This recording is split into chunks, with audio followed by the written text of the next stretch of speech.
Bismillahirrahmanirrahim. Itu udah pertanyaan itu curhat. Ya kalau orang latihan jadi tokoh ya memang bingung-bingung sedikit itu bagus lah itu. Ya bagus gak masalah kan. Sampean bingung terus kelihatan bingung ya bagus jujur. Ya kalau orang latihan jadi kiai, jadi bunyai ya memang begitu ya. Ya agak-agak bingung sedikit. Kalau sudah mapan kayak saya tidak pernah bingung, santai aja. Karena tadi sudah yakin semuanya sudah ditulis di Lauh Mahfud. Yang jelas begini, pertanyaan itu ada dua. Zaman Nabi pun ngendikan ada dua. Ada soalul mustafhim, orang tanya ingin faham. Ada soalul muta'annid, tanya ingin mempersulit. Nah biasanya masyarakat juga dua tadi, ada tanya ingin tahu, ada tanya yang muta'annid. Muta'annid itu memojokkan kiai. Ya, saya pikir ini sudah dosen pasti tahu. Gelagatnya orang ini muta'annid apa mustafhim, memang benar-benar tanya apa mempersulit. Misalnya kita ketemu orang fasik ya ada dua, ada yang lugu apa ada yang enggak. Kalau yang lugu tanya caranya tobat, yang memang ingin tobat. Kalau yang enggak ya memang hanya muta'annid. Sehingga kata masyiatullah itu juga pernah dipakai orang kafir. Wa qala alladziina asyraku law sya'allahu ma asyrakna. Kata orang-orang musyrik, kalau kita digedaki Allah juga tidak melakukan musyrik. Tapi mereka ingin menjebak Nabi bahwa kamu yang kampanye tentang masyiah, berarti kita musyrik pun karena masyiah. Orang kampung juga gitu. Saya masih ingat guru saya Kiai Haji Maimun Zubair pernah ditanya tentang orang haid yang karena free sex, karena seks bebas. Bukan karena ketularan atau karena orang lain. Memang dia sendiri yang nakal. Yang tanya dokter, tentu yang tanya dokter. Dokter itu berambisi menemukan obat haid. Jawabannya Mbah Mun itu unik, padahal beliau itu sangat sayang sama umat. Jawabannya beliau gini, dok, sesuatu yang menjadi hukuman Allah supaya orang mau kembali tobat, ya Allah diberi hak.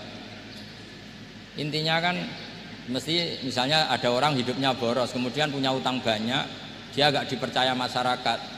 Terus kamu ditanya solusinya gimana? Ya gak perlu ada solusi. Itu memang hukumannya orang yang salah. Biar roh rasane lahum fid dunya khizyun, ada unsur kehinaan. Ada orang selingkuh dikucilkan masyarakat. Terus tanya kamu gimana caranya gak dikucilkan?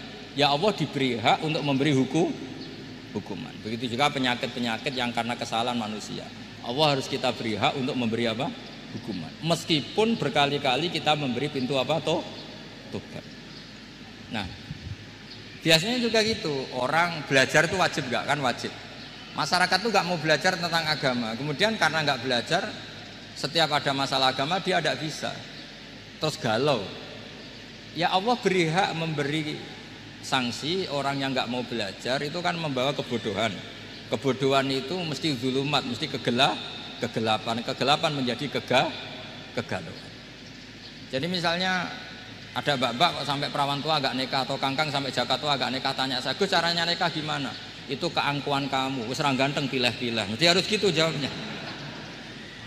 Karena memang yang menyebabkan itu adalah keangkuhan. Wis ngerti elek ora Gus, ora anak wong sugih, njuk wong ayu.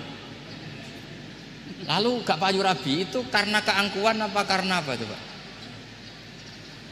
Nah itu zaman Nabi sudah gitu ya, ada soalu mustafimin, ada soalu muta'annidin.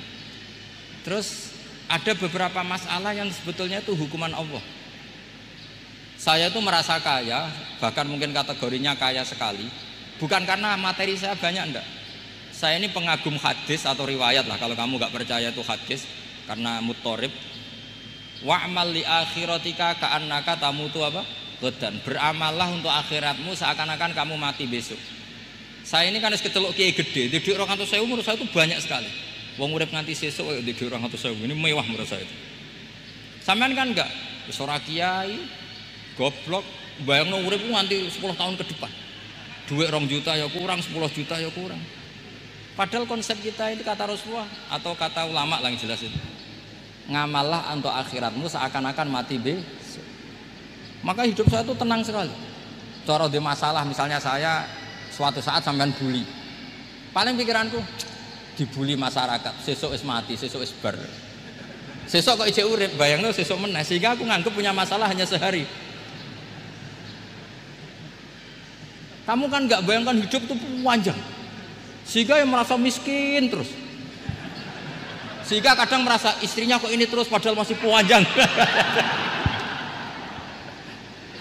Jadi kalau kamu pakai konsep ulama tadi, wa'mal li akhiratika ka'annaka tamutu ghadan, beramalah untuk akhiratmu seakan-akan kamu itu mati besok. Sehingga yang saya asik ya kalau sholat itu saya asik, ngajar asik, karena ini untuk bekal mati.